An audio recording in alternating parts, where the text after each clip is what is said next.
इस अवसर पे मैं इसके जीवन की एक बात बताना चाहता हूँ। जब छोटा था ना, कोई हमारे कहावत है कि कूद के पग जो है ना पालने में ही दिख जाते। ये छोटा सा था ना, तब ये कागज से पुड़िया बनाया करता था। और जब मैं चिकित्सक बन गया तो मेरे 3 बेटे हैं, लेकिन यही मेरे रात का 10-10 बजे मेरे साथ बैठ करके पुड़िया बनाया करता था। वो दोनों नजदीक नहीं आते थे। वो ये कहते अरे यार ये पापा की पुड़िया उड़िया छोड़ो, ये पुड़िया को इसने पकड़ ली। समझे आप? तो अब मैं तो रात को सोता जागता, सुबह उठता, यही आशीर्वाद है मेरे पास तो कि आप खूब फलो, ईमानदारी का पैसा कमाओ। ये जरूर कहता हूँ, ईमानदारी से कमाओ, किसी आत्मा को सता करके मत कमाओ, तो वो फलेगा फूलेगा। मेरे पिताजी मुझे यही कहा करते थे। हमारे डॉक्टर साहब हमारे रिलेटिव थे, तो मेरे पिताजी ये करते थे। मेरे भाई साहब भी वैद्य हैं, वो इंडियन मेडिसिन बोर्ड के रजिस्ट्रार पद से रिटायरमेंट हुए। तो वो ये करते हैं कि भाई हमारे डॉक्टर साहब कहते हैं, गोकुलेंद्र जी से उनका नाम, कि मेरे 2 कोठियाँ हैं। कोठी का मतलब कुएं, 2 कुएं, इनमें मेरे को ये तसल्ली है कि मेरे मीठा पानी है। मेरे को ये मेरे पिताराम ये कहते, इसके बाबा ये कहते थे कि उन कुओं में मीठा पानी है, इसको यही तसल्ली है, मुझे खारा नहीं। तो मेरे भी ये 3, मैं भी यही कहता हूँ अंतरात्मा से कि ये मेरे 3 बच्चे हैं। अब सभी बराबर हैं, लेकिन ये मेरे पुड़िया बांधने में ज्यादा न।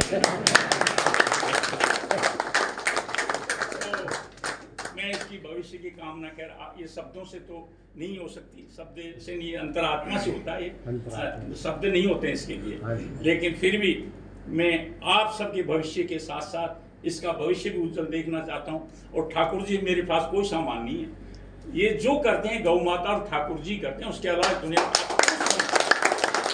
मैं तो ये देखता हूँ कोई माई का लाल ये कहे कि मैं मेरी मौत के नजदीक है, फिर एक कोई सांस ले ले अपनी मर्जी से, मुझे कोई दिखा दे संसार में ऐसा व्यक्ति। ये है आपकी आस्था। इस पे जो है आप ये बात को बिल्कुल जमा कर ले दिमाग में कि हम जब सांस भी नहीं ले सकते तो हम कर भी कुछ नहीं सकते। हाँ, अर्जुन को जरूर भगवान ने कहा था कि ये सब मरे हुए हैं गीता में, लेकिन तेरे को कर्म तो करना पड़ेगा।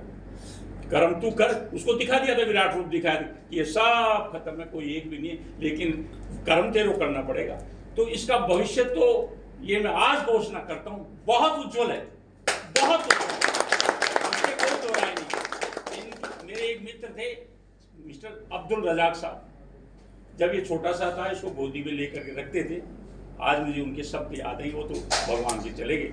उन्होंने कहते यार बेद जी, इनको जो है ना, इसको इन 2 को तो कोई इंजीनियर कुछ बनाओ, जो बना दो, इसको डॉक्टर बनाना है। वो ये कहते इसको डॉक्टर बनाना। ये मैं कहता हूँ रजाक साहब बड़े, मैं कहता हूँ मैंने ऐसा इंसान मेरी जिंदगी में नहीं देखा साहब, ऐसे भले व्यक्ति थे वो। तो इसको डॉक्टर बना। अब योग की बात, ये एग्रीकल्चर में चले गया। इसकी माँ ने एक रोज मेरे को ये कहा, रजाक साहब तो ये कहा करते थे इनको डॉक्टर बना दे, डॉक्टर बना ही नहीं। अरे मैं विश्वास रख ठाकुर जी पे, उनके शब्दों पे और ठाकुर जी पे बस विश्वास रख। वो पता नहीं कब पलटी देंगे, कब किसको क्या दिला देंगे, ये कोई नहीं कह सकता। वो यही आज अब्दुल रज्जाक साहब के जो शब्द हैं, उनका जो आशीर्वाद था, वो शख्सियत है, ये डॉक्टर है और इसकी कंपनी का नाम भी डॉक्टर नेचर है। इसके साथ साथ मैं सभी को आपको कहता हूँ कि आप इसके साथ ईमानदारी से लगे हुए हो और यही भाव रखना।